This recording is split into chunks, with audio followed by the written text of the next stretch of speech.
Assalamualaikum warahmatullahi wabarakatuh. A'udzu billahi minasyaitonir rajim. Bismillahirrahmanirrahim.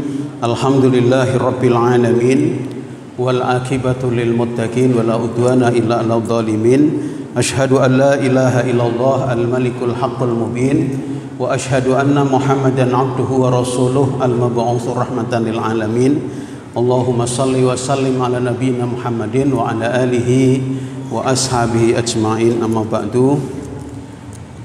Ibu-ibu, bapak, saudara-saudaraku sekalian, adik-adik yang baik yang dimuliakan Allah, bersyukur kita kepada Allah malam hari ini diringankan, dimudahkan Allah untuk beramal soleh, hadir di masjid yang mulia ini untuk beriktikaf, sholat isya berjamaah, sholat tarawih, kultum, nanti sholat witir. Mudah-mudahan seluruh rangkaian ibadah kita diterima oleh Allah Subhanahu wa ta'ala. Banyak saudara-saudara kita yang hatinya menangis karena tidak bisa sholat tarawih, karena harus terpaksa jualan untuk mencari nafkah keluarganya. Kalau Bapak Ibu jalan dari sini sampai alun-alun akan tahu,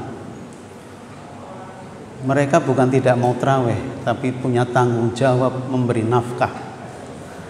Dan usahanya bisanya malam, jualan. Mereka hatinya menangis, tidak bisa sholat tarawih seperti kita. Maka bersyukurlah Bapak Ibu bisa sholat tarawih. Walaupun memang ada yang sengaja tidak mau tarawih, mudah-mudahan dibimbing oleh Allah Subhanahu wa ta'ala ke jalan yang baik. Sebagai rasa cinta kita kepada Rasulullah, mari kita selalu bersolawat kepada Nabi kita Muhammad sallallahu alaihi wasallam. Allahumma sholli ala Muhammad wa ala ali Muhammad. Mudah-mudahan kita berproses menjadi orang-orang yang semakin mencintai Rasulullah sallallahu alaihi wasallam. Bapak Ibu yang baik yang dimuliakan Allah, setiap bulan suci Ramadan kita diingatkan kembali tentang turunnya kitab suci kita Al-Quran. Pada tanggal 17 Ramadan, ya, di mana pada saat itu Rasulullah Shallallahu Alaihi Wasallam hidup, masyarakatnya masyarakat jahiliyah, masyarakat yang akhlaknya bobrok, walaupun mereka pinter-pinter. Jadi jahiliyah itu bukan masyarakat bodoh, masyarakatnya pinter tapi akhlaknya bejat, akhlaknya rusak. Nah, Rasulullah ingin memperbaiki seperti itu. Gimana caranya? Beliau tidak mengumpulkan teman-teman untuk bagaimana ini memperbaiki umat, tapi beliau lari ke Gua Hira, bertahanut, memohon kepada Yang Maha Kuasa bagaimana ini membimbing umat. 1 hari pulang, 2 hari tidak pulang, sampai 2 hari, 3 hari kadang tidak pulang, terakhir sampai 40 hari tidak pulang. Dikirim makanannya oleh istrinya Khadijah. Khadijah punya pembantu banyak, tapi tidak pernah suruhan pembantunya untuk mengirim makanan ke Gua Hira kepada suaminya Muhammad Rasulullah Sallallahu Alaihi Wasallam. Padahal beliau orang kaya. 2/3 kota Mekah adalah kekayaan Khadijah. Tapi beliau sangat ingin peduli, ingin bagaimana bersama-sama memecahkan kondisi umat yang seperti itu. Akhirnya Rasulullah didatangi utusan Allah malaikat Jibril menyampaikan ayat yang pertama, yaitu surat Al-Alaq ayat 1-5. Kemudian terangkatlah Rasulullah menjadi nabi dan rasul. Dan sejak itu Rasulullah berdakwah, mengajak, membacakan ayat-ayat Al-Quran itu kepada masyarakat. Dan masyarakat seperti tersihir, sehingga mereka pelan-pelan, satu demi satu, kemudian mengikuti ajaran Rasulullah, ajaran Islam. Dan dalam waktu 23 tahun, umur Nabi 40 diangkat Nabi, turunnya wahyu pertama, meninggal 63 tahun, berarti 23 tahun Jazirah Arab sudah mayoritas Muslim, Insya Allah. Pertanyaannya, Al-Quran yang dibaca Nabi sama, Al-Quran yang dikaji Rasulullah sama dengan kita, Al-Quran yang didakwahkan Rasulullah sama dengan Quran yang kita baca sekarang ini. Tapi mengapa pengaruhnya tidak sedahsyat di zaman Rasulullah Shallallahu Alaihi Wasallam? Inilah yang harus menjadi tanda tanya kita. Al-Qurannya sama 30 juz, tapi dibacakan Rasulullah dahsyat, luar biasa. Tapi hari ini Al-Quran sama, kita bacakan, tapi tidak sedahsyat pengaruhnya kepada Rasulullah. Jawabnya adalah satu saja. Karena iman kita kepada Al-Quran belum sekuat iman dari Rasulullah dan para sahabatnya. Inilah kuncinya. Iman kita kepada Al-Quran ya masih lemah lah, kalau boleh dikatakan masih lemah. Rata-rata umat Islam imannya terhadap Al-Quran masih lemah. Bagaimana orang yang iman kepada Al-Qurannya kuat? Dua saja cirinya. Dia sibuk mengkaji Al-Quran dan dia sibuk mengamalkan Al-Quran dalam kehidupannya sehari-hari. Sibuk mengkaji Al-Quran dan sibuk mengamalkan isi Al-Quran. Minimal dua itu. Kalau mau ditambah satu lagi, tiga, sibuk mendakwahkan isi Al-Quran. Nah, oleh karena itu saudara-saudaraku sekalian, untuk menjadikan iman kita kepada Al-Quran semakin kuat, maka ada 7 langkah yang berharap untuk bisa kita lakukan. Kalau 7 langkah ini kita lakukan, insya Allah iman kita kepada Al-Quran semakin bagus. Yang pertama, mendengarkan Al-Quran. Mendengarkan Al-Quran. Caranya bagaimana? Bisa banyak. Istri kita membaca Al-Quran, kita dengarkan. Anak-anak kita membaca Al-Quran, kita dengarkan. Atau kita setel kaset, setel YouTube yang bacaan Al-Quran, terus kemudian kita dengarkan. Sekali-kalilah, berapa menit kita setel di rumah kita bacaan Al-Quran. Jangan hanya nyetel musik, ya, musik India, musik dangdut, musik pop gitu. Tapi dalam waktu-waktu tertentu kita setel Al-Quran di rumah kita, kita dengarkan.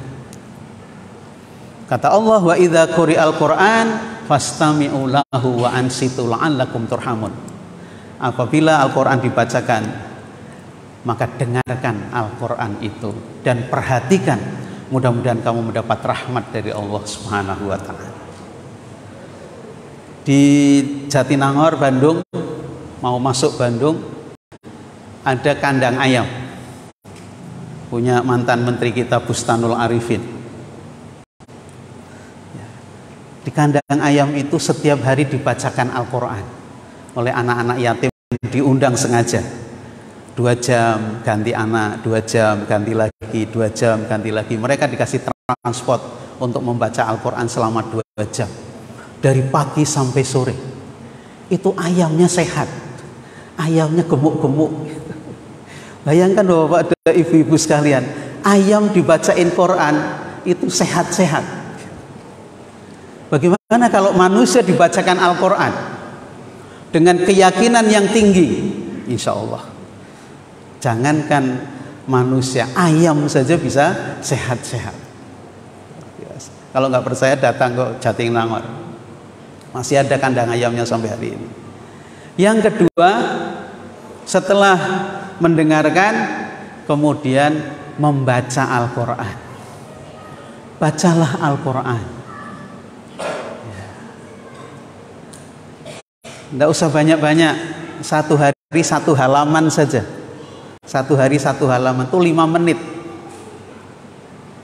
Kalau baca akan lebih bagus. 1 keluarga misalnya suami, istri, anak 2 bergabung 4, yang baca 1, yang 3 mendengarkan. Besok gantian, yang baca istrinya, suami, anak mendengarkan. Besoknya lagi gantian, anak pertama yang baca. suami istri, anak ketik kedua mendengarkan, membaca Al-Quran. Kata Rasulullah, zayyinu buyutakum biqiraatil Quran, hiasi rumah tanggamu dengan membaca Al-Quran.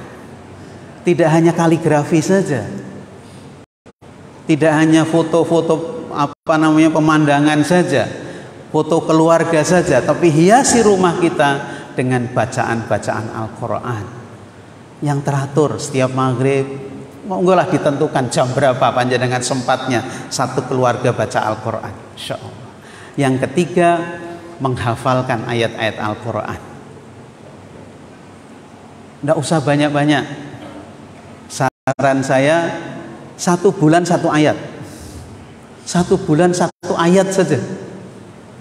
Berarti nanti 1 tahun 12 ayat. Diulang-ulang. Satu ayat diulang-ulang 1 bulan. Misalnya Al-Baqarah. Ayat pertama, Alif Lam Mim. Diulang 1 bulan. Hafal mboten? Hafal, insyaallah. Yang kedua, kalau sudah hafal, bulan kedua, Dzalikal kitabul la raiba fihi hudal lil muttaqin. Diulang 1 bulan. Hafal mboten? Insyaallah. Terus 12 ayat 1 tahun. Sekarang muhasabah, koreksi. Tahun ini Bapak Ibu hafalannya nambah berapa ayat? Pertanyaan untuk diri kita masing-masing. Ramadan kemarin berapa ayat yang sudah hafal? Hari ini nambah berapa ayat Ramadan tahun ini? Itu evaluasi. Kalau nambah berarti imannya bagus. Kalau tidak nambah berarti imannya memang belum bagus. Imannya masih lemah terhadap Al-Quran. Kata Rasulullah, orang yang hatinya tidak ada hafalan ayat-ayat Al-Quran seperti baitul kharib, seperti rumah kosong. Kal baitil kharib, kata Rasulullah, seperti rumah kosong. Rumah kosong itu ya kotor, kumuh, medeni, itu gitu. Kalau hatinya tidak ada hafalan ayat-ayat Al-Quran. Oleh karena itu dihafalkan, insyaallah. Kita berjamaah sholat tarawih yang imami Ustadz Ulin Noha, hafil 30 juz, Masya Allah. Enak sekali. Bagaimana anak-anak kita? Atau bagaimana kita nambah hafalan? Tidak, nambah saja tidak gitu. Kalau nambah berarti sudah bagus. Kemudian yang keempat, setelah mendengarkan, membaca, menghafal, yang keempat agak berat, mentadaburi Al-Quran, membaca ayatnya, dibaca artinya, dipahami maknanya. Itu namanya mentadaburi. 1 hari tidak usah banyak-banyak, 1 hari 1 ayat saja, 1 ayat saja, insyaallah. 1 hari 1 ayat, 1 hari 1 ayat, besok 1 ayat lagi. Tidak usah banyak-banyak. Kalau banyak-banyak nanti bosan. 1 ayat saja. Masa 1 ayat saja tidak bisa? Gitu. Pertanyaannya begitu. Masa 1 ayat saja tidak bisa? Gitu. Apalagi yang punya HP Android, tinggal ketik di Play Store Quran Tadabbur, nanti muncul gratis. Bisa dipelajari tiap hari 1 ayat, tiap hari 1 ayat, tiap hari 1 ayat. Insya Allah. Mentadaburi. Kemudian yang kelima, mengamalkan isi Al-Quran. Yang sudah kita pahami itu kita amalkan dalam kehidupan kita sehari-hari sekuat tenaga dengan sungguh-sungguh. Ini perintah Allah, maka lakukan. Inilah Quran. Kemudian yang keenam, mendakwahkan isinya. Kalau sudah kita baca, pelajari, kita amalkan, kemudian kita dakwahkan, kita ajak, kita sebarluaskan Al-Quran itu kepada masyarakat.